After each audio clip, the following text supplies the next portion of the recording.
আল্লাহ সুবহানাহু ওয়া তাআলা হযরত মুহাম্মদ সাল্লাল্লাহু আলাইহি সাল্লামকে কোরআন শিক্ষা দিয়েছেন।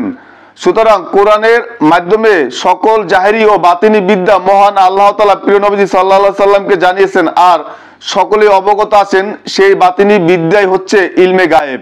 পবিত্র কোরআনের জাহেরি ও বাতিনি বিদ্যা নবীজি সাল্লাল্লাহু আলাইহি ওয়াসাল্লাম জানতেন।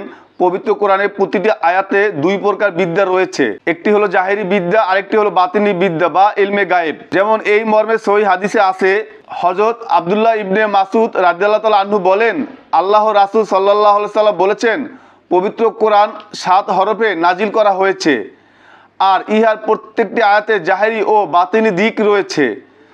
এই হাদিস সম্পর্কে ইমাম নুরুদ্দিন হায়সামি রাদিয়াল্লাহু আনহু বলেন, এর একটি সনদের রাবীগণ বিশ্বস্ত।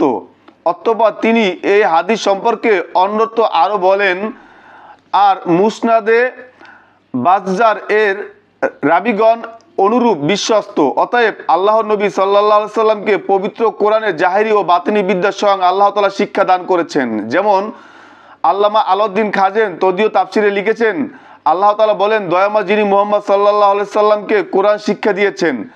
আল্লামা আবুল কাসেম বুরহানুদ্দিন কিরমানি রহমতুল্লাহ ওফাত 505 হিজরি তদীয় তাফসিরে বলেন, অর্থাৎ হযরত মুহাম্মদ সাল্লাল্লাহু আলাইহি সাল্লামকে কোরআন শিক্ষা দেওয়া হয়েছে। আল্লামা আহমদ ইবনে মুস্তাহাব মারাগির রহমতুল্লাহ তদীয় তাফসিরে বলেন, অর্থাৎ আল্লাহ সুবহানাহু ওয়া তাআলা হযরত মুহাম্মদ সাল্লাল্লাহু আলাইহি সাল্লামকে কোরআন শিক্ষা দিয়েছেন।